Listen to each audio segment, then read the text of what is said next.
Good evening, family. Welcome to Midweek Connection. It is, as always, an honor to be with you. Thank you for honoring me with being in this space this evening. So I just wanted to sit with you a few moments this evening and share some thoughts that are really stirring up in my soul. This last Sunday for Easter was another pivotal moment, I think, for us as spiritual communities that are walking along together, One Love and First Unity Spiritual Campus. I believe we are on the edge of a new expression of what it is we're doing.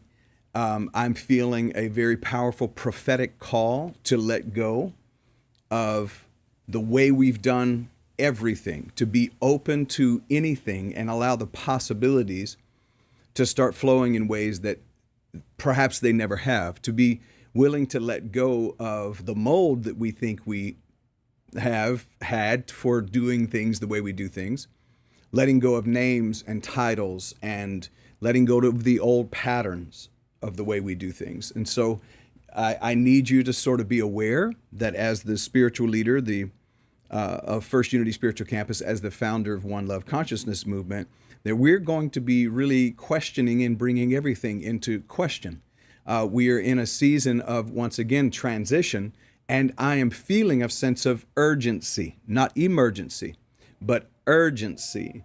And there's an urge in me to really press into bringing forth a fresh way of expressing ourselves in the world and being able to let go of all of the former way we've done things. I'm feeling called more and more away from the corporate model of doing church and spiritual community. I think we're trying to use antiquated ways to create, sort of recycle the way we've done church.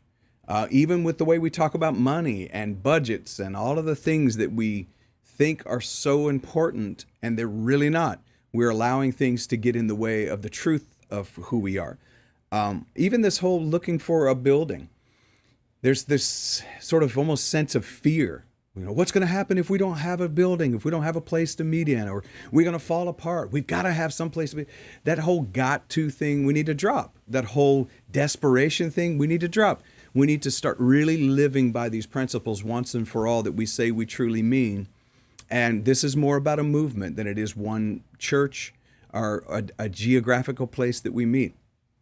I believe there are some people who recognize that, and then there's some people who are going to be attached to the model that we've always seen.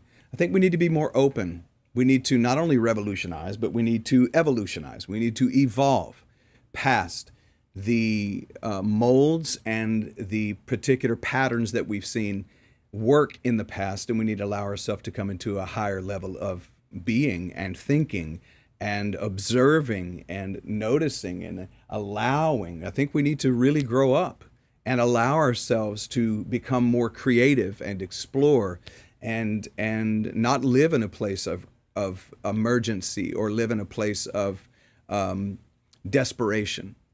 We don't need anything. All that we need is already supplied. Somebody said that with me. All that we need is already supplied. Now, here's where my heart is at these days, because I'm really feeling a strong sense of urgency that is leading to an emergence. Something else fresh is emerging right now.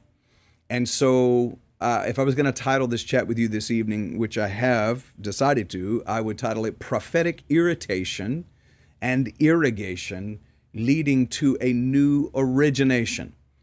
There is something to be said about irritation. And then the irrigation, what I mean by that is the washing of the water of the word, the pressure that water can create that causes things to be not only cleansed, but also things to be pushed away that are unnecessary. That there is a rain that is attempting to fall. We sing this song, Let It Rain, open the floodgates of heaven, let it rain. I'm telling you, all of you are under an open heaven right now. There is a really powerful thing that is transpiring here in the month of April. And as we go into the month of May, there's a celestial alignment that has taken place that is asking you to come up higher. And it's asking you to press into the irritation and the irrigation, the constant watering of holy presence, and to bring forth a new origination. We're doing something original. We're doing something that is fresh. We are deciding to create something new. Now, there's nothing new under the sun in terms of substance, but we're creating a new recipe, if you will, gathering out of the garden of divinity, pulling it together and creating a new recipe, a new flavor. And so there is right now, I'll go through this, how this is, I'm feeling this in my soul, such a stir. There is an urge to leave no stone unturned in this quest, this journey for transformation and empowerment. And we're saying we're leaving no stone unturned, and that there is an igniting of a unique and a powerful, fervent fire within us to illuminate not just our path, but to even illuminate the path as a guidance for others. To not only accept the lamp unto our feet and a light unto our pathway personally, but to also become that light, burning brightly for others. And that leads me to let your light, your unique, powerful light, burn brightly and radiantly, and allow a powerful burning of inspiration. We have been so inundated by information that we've experienced inflammation. And that information has come through doctrines and theologies and the news and social media and all of the other outlets that are constantly inundating us with data. And I'm inviting us to a powerful fire and an igniting of inspiration. So we're not leaving any stones unturned. We're letting our light shine. It's a light unto our pathway into a new way of being in the world, but we're also radiating and burning brightly with a powerful inspiration even for other people. To be inspired is to be in spirit. But once and for all, I say once and for all, I'm sure there will be another time when there will need to be a challenge, but I think we need to take on this strength that we have within us to challenge the systems that have confined us and controlled us, to become a divine source of irritation and a flow of irrigation, a flow of the washing of the water of the word, to become a divine source of irritation, to get in what my brother Dr. Larry Reed is saying is prophetic problem, to become a prophetic problem. I have decided to be an irritant to the system of our world. And I know that irritates some people. It causes some people to hate me because I won't keep my mouth shut about systemic issues in our world. There are people who are trying to spiritually bypass it. And I choose to not spiritually bypass it, but to confront it and to believe that there is a way for change. But you cannot change what you're unwilling to face. Start embracing, and I believe people who are listening to this evening will resonate with this. Start embracing the role that you have as a catalyst of change, as a change agent, to even create necessary chaos, to be disruptive, to get into good trouble. Disruption and eruption leads to the exposure of corruption, but it leads to the emergence of a sacred and a powerful human possibility for us to upgrade, for us to experience that. I've been talking about it a lot because I believe it's the truth, that we are in the process of that upgrade. But I think all of us need to be able to take on our calling, our dharma, as a divine irritation, so that we can push into existence the emergence of this sacred, human, and divine merging that will create a new heaven and a new earth. Stand firm and stand powerfully in your holy resistance, because standing firm in the truth of the divinity and the value of all humans is a holy resistance. Support that holy resistance, live in that holy resistance. And as a result of that, what will happen is you'll be guided by the Holy Spirit in your holy resistance throughout this entire journey, throughout this time of walking this out together, being a holy irritation in the world. Remain unshaken amidst these crumbling systems. Decide that you're really going to stand in faith, that you're going to stand in the complete and total ultimate trust in the God that we've said we believe in. So remain unshaken amidst the crumbling systems. Find strength in the upheaval. Instead of seeing it as a bad thing, recognize that this irritation is leading you toward a beautiful and a powerful destination, and it is exposing the corruption so that it can lead us to a new way of being in the world. But find strength even in the upheaval. Call forth that strength. Share powerful stories with each other of triumph and transformation. This is a historic moment. This is a historic moment. There is a stirring that is happening within the hearts of people who have chosen to awaken instead of remain asleep. And this is an invitation to experience another level of transformation during this historic moment. There's an invitation right now that's going out to step into your destiny as a leader, as an innovator, as an irritator, as one who is unwilling to bow the knee to this current system. We're not going to bow our knee to this administration. We're not going to bow our knee to Christian nationalism. We're not going to bow our knee to a system and just say, well, if you can't beat them, join them. I believe that there is a group of people who are operating in the spirit of anarchy, not violence. We're not calling for war to bring about death and cataclysmic sort of things. That's not what I mean. But an anarchy that says the system has not been working, and I refuse to believe that the system as it is can work. I believe we need a new system. We need to renew this thing. We need to do something different. This is an invitation to step into your destiny and to step into your power as a leader, as a creator, as an inventor, and as an innovator. This is an opportunity that we have before us to shape the future and to influence the systems of our world. Pat yourself on the chest and say, I choose to shape the future and influence the world system.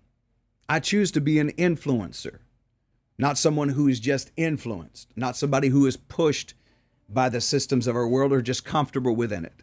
I choose to be an influencer, somebody who's shaping the change, accept the change, manage the change, and then shape the change. This is what it means to be the change you want to see in the world. And we are in the process right now. Again, we're creating a different type of story, a different narrative. We are out of alignment with the previous system, and we are aligning ourselves with a bigger and better vision and version of God and humanity and the relationship of the divinity that we have within us. So we are leaving a lasting legacy. And the legacy that I choose to leave behind is a legacy that reflects empowerment, compassion, and authenticity. When you start to live in that power and you live in that compassion and you live in that place of authenticity, that is always going to call out the falsities. It's always going to expose the untrue when you land in the truth. The time is now for change. The time for change is now. And I am poising myself. Instead of poisoning myself, I'm poised to play a pivotal role in hope and in renewal. We've just come through Easter talking about resurrection and regeneration and renewal and all of those things. And I'm choosing to play a pivotal role, a role of hope and a role of renewal. Instead of just resigning, instead of resignation, I'm choosing resurrection. Instead of giving up and bowing the knee to the system and saying, well, it's just been this way forever, I'm choosing to be a catalyst for change, an innovator, a creative being, a prophetic problem. I'm choosing to be an irritant. I'm choosing, as it was said by so many, to be someone who gets in good trouble, to be somebody who is affecting change. Instead of being infected by the world, I'm being an affect on the world. As I've said to you before, folks, we are not victims of circumstance. This is not, what's the word? I was trying to think of the word that we used to use all the time. We used to talk about this. Joe Dispenza talks about this.